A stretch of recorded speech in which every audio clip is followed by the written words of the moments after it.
नमस्कार, स्वागत है आपका। आप देख रहे हैं न्यूज़ नेशन डिजिटल और मैं हूं आपके साथ संजय यादव। मेरे साथ मेरे सहयोगी। देखिए, मैं हूं आपके साथ रोमिता और आज हम एक बहुत ही महत्वपूर्ण टॉपिक पे बात करने वाले हैं। दरअसल कल स्पीकर का चुनाव होना है, जिसको लेकर सरगर्मियां इस वक्त काफ़ी बढ़ गई हैं, क्योंकि विपक्ष की तरफ से स्पीकर पद के लिए उम्मीदवार की घोषणा की गई है और के सुरेश वो उम्मीदवार होंगे जिनकी तरफ से नॉमिनेशन भी दाखिल किया गया है। अब बड़ी बात यह है कि एनडीए ने तो पहले ही ओम बिरला के नाम पर मोहर लगा दी थी। वो एक बार फिर से उन्हें मौका दिया गया। पिछली बार भी वो स्पीकर थे और इस बार फिर से स्पीकर पद के लिए उन्होंने नॉमिनेशन दाखिल कर दिया। बिल्कुल सही। 3 बार के सांसद हैं और काफी संसदीय जो कार्रवाई है उसका एक अच्छा नॉलेज भी उनके पास है। तो इस बार जो ये टक्कर है काफी कड़ी इसलिए हो जाती है कि पिछली बार तो निर्विरोध स्पीकर का चुनाव हो गया था, लेकिन इस बार विपक्ष ने उम्मीदवार खड़ा कर दिया। संजय, क्या लग रहा है, ये सिर्फ एक तरीके से अपनी मौजूदगी दर्ज करवाना है या फिर कांटे की टक्कर होने वाली है? देखिए, वैसे भी कहा जाए कांग्रेस, अच्छा, लोगों के दिमाग में ये जरूर है कि क्या कांग्रेस वाकई में हवाई फायर कर रही है क्या, लेकिन सच में हवाई फायर है, क्योंकि कांग्रेस के पास किसी भी तरीके से अगर इंडिया अलायंस के पास देखा जाए तो वो नंबर नहीं है, वो मेजॉरिटी नहीं है जिससे वो अपने प्रत्याशी को जिता सकती है। दूसरा, इसमें एक और पेच फंस गया, टीएमसी की तरफ से नाराजगी जाहिर की गई है। टीएमसी ने कहा है कि प्रत्याशी चयन से पहले हमारी पार्टी से टीएमसी से डिस्कस ही नहीं किया गया। तो ये डर इस बात को लेकर बना है कि कहीं ऐसा तो नहीं कि ममता बनर्जी की तरफ से या तो विड्रॉ कर लिया जाए, वो वोट ही ना कर दे जाए। अगर ऐसा होता है तो ये कांग्रेस के लिए और इंडिया अलायंस के लिए वाकई में बड़ी एक तरह से एम्बैरस फील करने वाली स्थिति पैदा हो जाएगी। दूसरा ये भी है कि अगर समर्थन भी देती है टीएमसी तो भी इतने नंबर नहीं है कि ओम बिरला के टक्कर में के सुरेश वाकई में यहाँ से अपना चुनाव निकाल सके या फिर स्पीकर के पद पर उनकी दावेदारी यहाँ से मजबूत हो सके।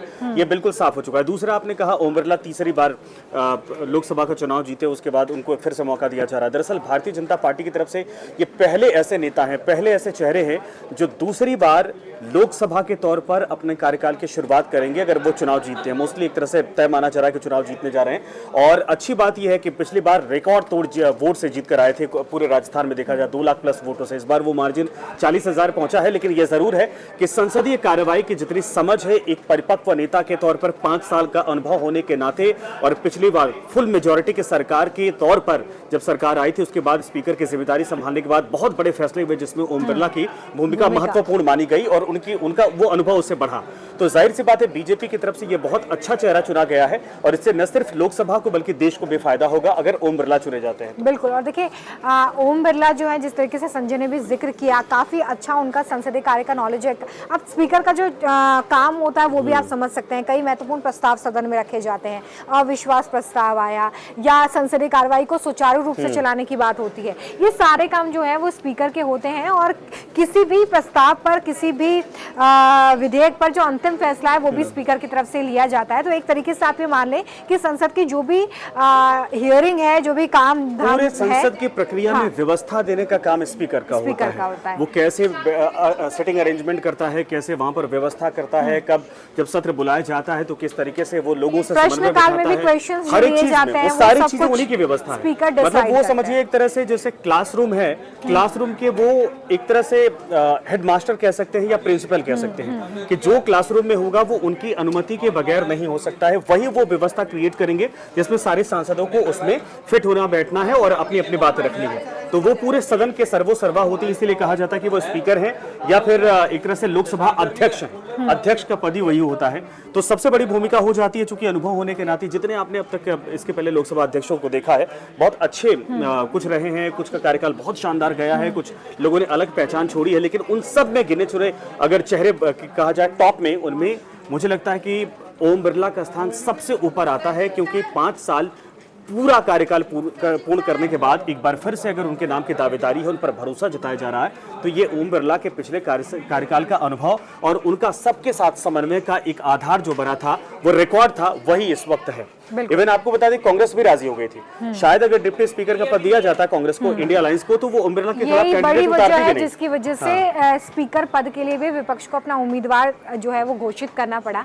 क्योंकि जो विपक्षी नेताओं की तरफ से बयान सामने आया उसमें ये बताया गया कि उन्होंने उपाध्यक्ष पद यानी कि डिप्टी स्पीकर के पद के लिए जो इंडिया गठबंधन है उनकी तरफ से किसी उम्मीदवार के नाम की उम्मीद की थी, लेकिन इस तरह की कोई घोषणा की नहीं गई, जिसके बाद इंडिया गठबंधन की तरफ से डिसाइड किया गया कि वो स्पीकर पद के लिए भी अपना उम्मीदवार घोषित करेंगे। राहुल गांधी ने यहाँ तक कह दिया था रोमिता कि आज दरअसल राजनाथ सिंह की तरफ से कांग्रेस को कॉल की गई, मल्लिकार्जुन खड़गे को, उसमें उन्होंने कहा कि आप हमारे प्रत्याशी का समर्थन करिए। कांग्रेस पार्टी ने समर्थन करने के लिए हामी भर दी, लेकिन उसमें एक डिमांड की गई कि डिप्टी स्पीकर का पद हमें मिलना चाहिए। लेकिन उसके बाद राजनाथ सिंह, जब कांग्रेस ने अपना पक्ष रखा तो राजनाथ सिंह ने कहा कि हम दोबारा आपको कॉल करते हैं, एक तरह से डिस्कस करके। उसके बाद कॉल आई नहीं और नॉमिनेशन फाइल होने की पूरी प्रक्रिया सामने आ गई।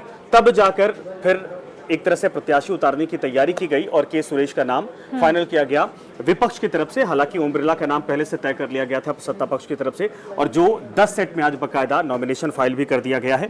वो तमाम बड़े नेता, वो साफ तौर पर दिख रहा था जो पावर था उसमें अमित शाह थे, राजनाथ सिंह थे, प्रधानमंत्री को छोड़कर मुझे लगता है कि जितने बड़े टॉप लीडर हैं और जो एक सर्कल बना है वो सारे नेता वहां पर मौजूद थे। और ये साफ तौर पर दिखाता है कि ओम बिरला के पक्ष में सरकार की भूमिका या फिर जो संख्या बल होने की स्थिति है वो वाकई में डोमिनेट करती दिखाई दे रही है। बिल्कुल, देखिए के सुरेश के बारे में अगर हम बात करें तो केरल से ताल्लुक रखते हैं, वो वहाँ पर प्रदेश अध्यक्ष भी रह चुके हैं कांग्रेस की तरफ से, तो अच्छी खासी पकड़ उनकी उस राज्य में मानी जाती है। हाँ।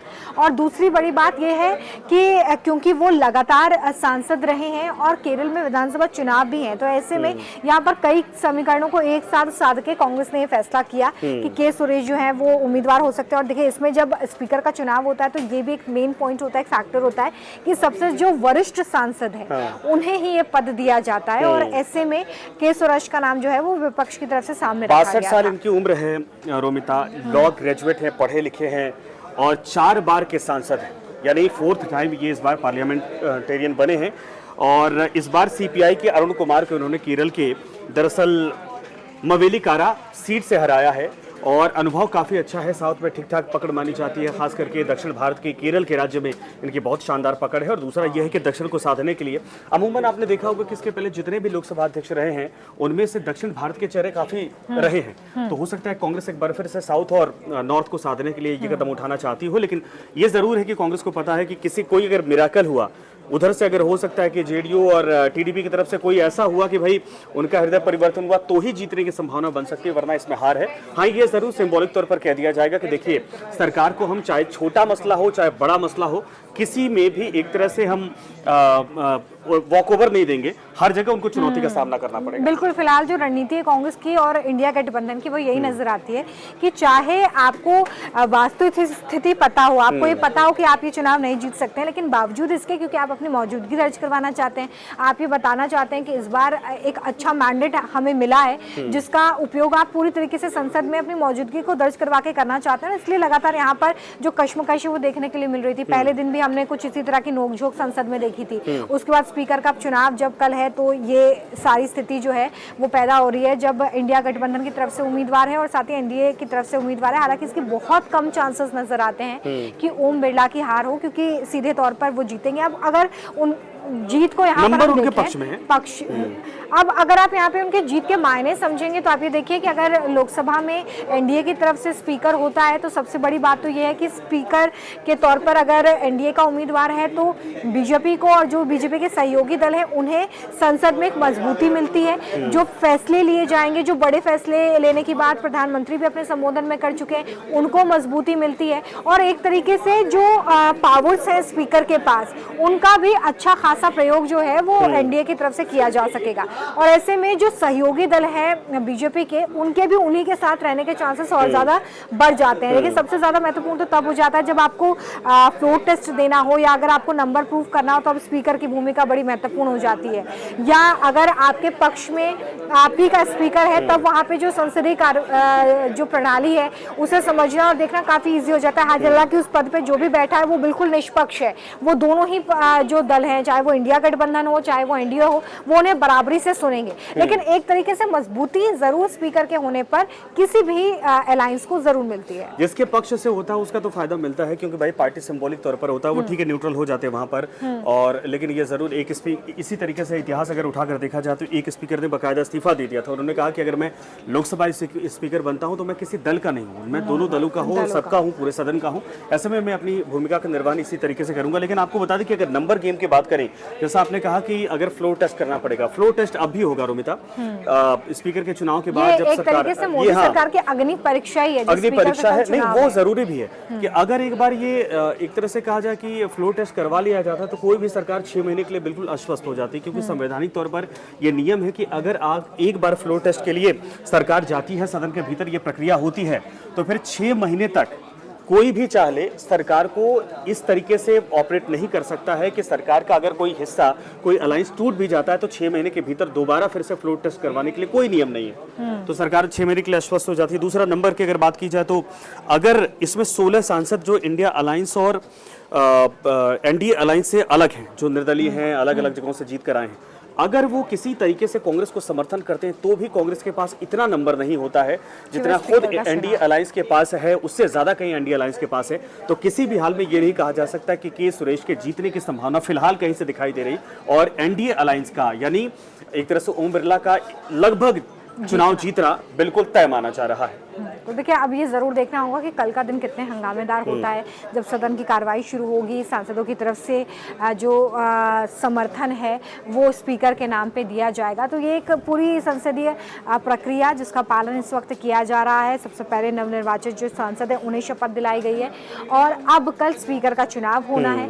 इस बड़ी खबर पर हमारी नजर रहेगी। हम आपको बताते रहेंगे कि आखिर इस पूरे प्रोसेस में किसका पलड़ा जो भारी है वो तो हमने डिस्कस कर ही लिया है। कल स्पीकर के चुनाव का जब ये पूरा प्रोसेस पूरा होगा तब स्पीकर का चुनाव जिसका भी होगा उसका नाम भी सामने आ जाएगा। फिलहाल लगभग तय कि ओम बिरला ही स्पीकर होंगे। नहीं, अब कल जब चुनावी प्रक्रिया होगी तब दिलचस्प ये देखना होगा कि कांग्रेस ने आखिर किस कॉन्फिडेंस में आकर ये प्रत्याशी उतारा। क्या वाकई में किसी का हृदय परिवर्तन होता आपको दिखाई दे रहा है? चूंकि टीएमसी की तरफ से इफ एंड बट शुरू कर दिया गया है, टीएमसी के पास भी अच्छे खासे सांसद है 30+। तो अगर ऐसी कंडीशन होती है तो मुझे लगता है कि बीजेपी का पलड़ा और भारी हो जाएगा अगर उधर जाता है तो। ममता बनर्जी इसके पहले अटल बिहारी वाजपेयी की सरकार में बाकायदा साथ में रह चुकी हैं, तो कभी भी कुछ हो सकता है। लोकसभा और राज्यसभा दोनों, लोकसभा और विधानसभा में अलग अलग समीकरण बनते दिखाई देते हैं। तो अगर ऐसा होता है, हालांकि ऐसी संभावना कम है, नहीं भी होता है तो कल ये बात बिल्कुल स्पष्ट हो जाएगी कि कांग्रेस की सोच प्रत्याशी उतारने के पीछे आखिर क्या थी, इंडिया अलायंस क्या चाहता था, क्या मैसेज देना चाहता था। और चुनाव के बाद अगर ओम बिरला चुनाव जीतते हैं, स्पीकर के पद पर दोबारा आसीन होते हैं, तो इस चुनाव का आने वाले कार्रवाइयों पर भी असर पड़ेगा क्या? क्या वाकई में इस बात को लेकर हमेशा स्पष्ट एक तरह से रेखा रहेगी, सोच रहेगी कि कांग्रेस ने समर्थन नहीं किया था बल्कि अपोज करने के लिए प्रत्याशी उतारा था? ये तमाम बातें बिल्कुल साफ हो जाएंगी। बहुत शुक्रिया हमारे साथ जुड़ने के लिए।